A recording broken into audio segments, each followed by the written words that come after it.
This is a topic that I think it changes as you get older, and we talk to a lot of older people, especially like you talk to your parents and stuff like that. They're always thinking about like, what did you contribute to the world? Did you leave it better than when you started?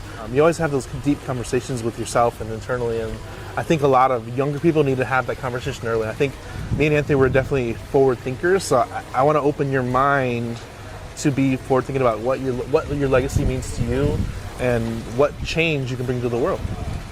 Yep. Man, I have a different perspective on legacy, I think, than most people. I feel like no matter how famous or how rich you get or whatever, like sooner or later you're going to be gone, right? Yeah, absolutely. So imagine like an actor, in the 50s or the 60s, right? In their day, they were the most popular, coolest guy that ever lived, right? We don't know what they invested in. We don't know real estate. We don't know if they built a museum in their name. Like, we have no clue. What's left as a Hollywood star that you walk over every day? Just within 2 generations, right? Yeah, they're like a memory gone. Yeah. So I don't think of legacy like, hey, I want people to remember my name, or people are going to say my name. No, they're not.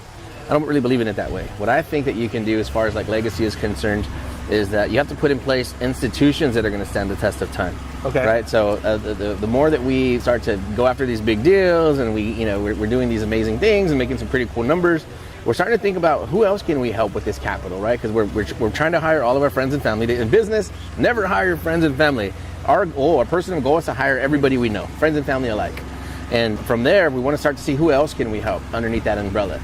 So we're thinking about some different charitable organizations, like public housing for somebody who doesn't have anywhere to go. Maybe they're going to have an abortion, they don't have any other choices. So we want them to be able to find a temporary housing where they can like be there without getting, having to make a desperate decision, live with somebody who's abusing them, something crazy like that, right? So we have a couple of different charities in mind that we want to start up.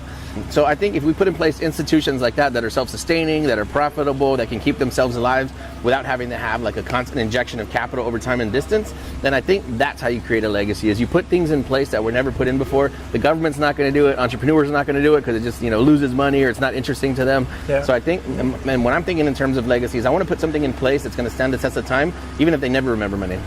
Yeah. One thing I like about this is you kind of, us as developers in a way, like one thing you hit me hard that I never even thought about was like, we need to come up with street names for our property.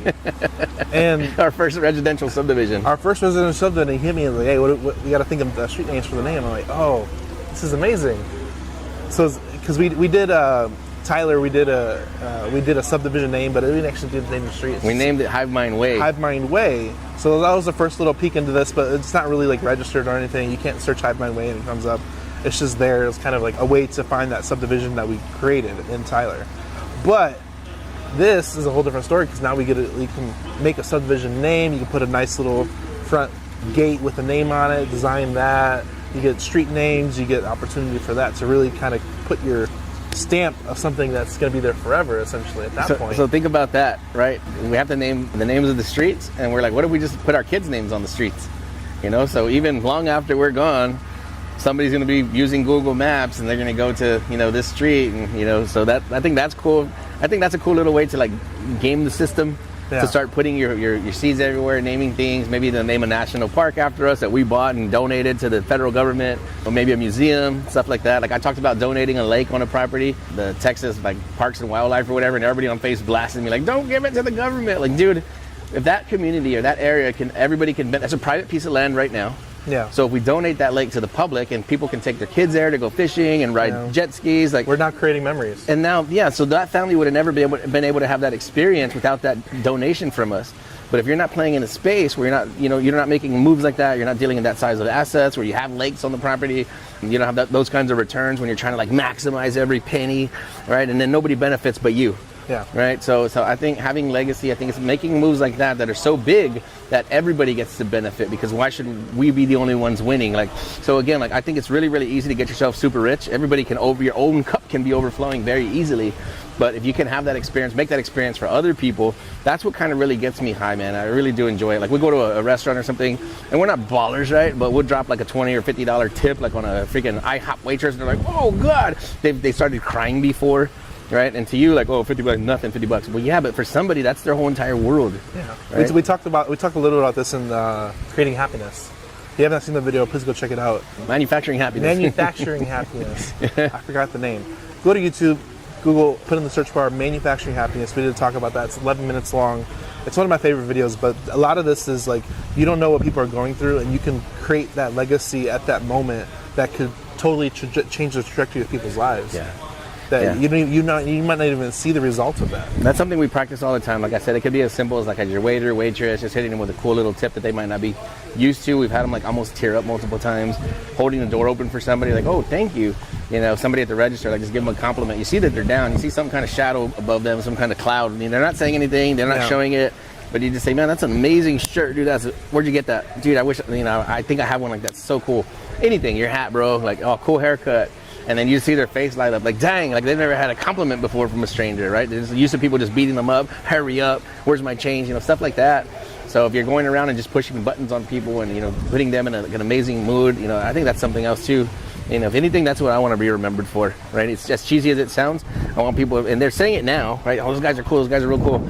But like if they can remember us, like those guys ran a very generous, tremendous business, but they were also very giving, very humble, very cool, very open. Right, as opposed to like, hey, we're gonna get super rich, watch this, and then nobody else benefits. So, and like I said, this is actionable items for everybody. So, like us, we're doing all these, all these examples we're doing. So I think, and it's attainable for anybody to reach, and you can start wherever you're at in life and really just create your own legacy in your own way. And I think it's something to think about as you, especially no matter what age you are, you can create your own legacy, and you can start doing it in your 20s, your 30s, your 40s. It's never too late to create your own legacy and really leave your footprint on the world in your own little special way that maybe you may be the only one that knows it, but you left the world a better place before you leave this world. That's pretty cool, man. I just thought of something right now, and I guess it's something that I've already said, but I kind of just piece it together listening to you. It's like if your target is to be remembered, right, as the self, as the vessel, I want people to remember my name. That's a very, very low target, and it's also an impossible target. Yeah. Because you're aiming so low, right? You want your name to be somewhere in the history book so people could bring it up. Really, who gives a shit? Why? You're gonna be dead, right? You're not gonna know that anyway. But if you can leave your footprint, right, in the environment and the universe, then everybody gets to experience. And we don't know why this is here. We don't know why this is happening like this. We don't know why we get this lake that was donated to Texas Parks and Wildlife. But I'm here on the pier fishing with my son right now, and it's the best thing that I've ever done before, right? And so they're not going to remember my name, but it doesn't matter. It doesn't matter. It's like the bigger moves you try to make, the easier it is, and the more impact you can have for more people. But it's very selfless. Like I'm not doing it so anybody can remember me. I don't care if they remember me.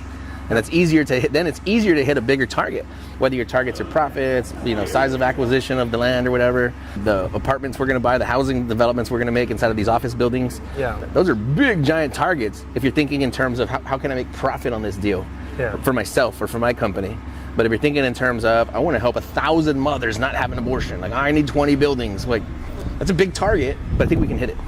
Yeah, have bigger vision and start thinking about it early. You don't have to have it now, but just think about it in the back of your mind and something will come to you.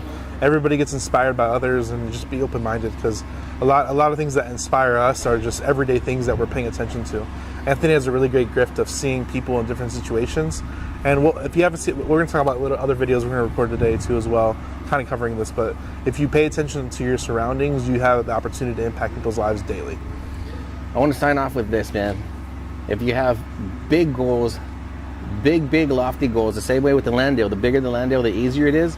If you have big giant goals and you have a big giant target and you want to win for a large amount of people, then it's going to be easier for you to become successful, because you need to make a lot more profit. You need to make a lot bigger moves to satisfy the goal. But if it's only for yourself and your own company, it's impossible. It's almost impossible. You're always going to want to hit that next stage that I want $1 million, I want $10 million, I want $50 million.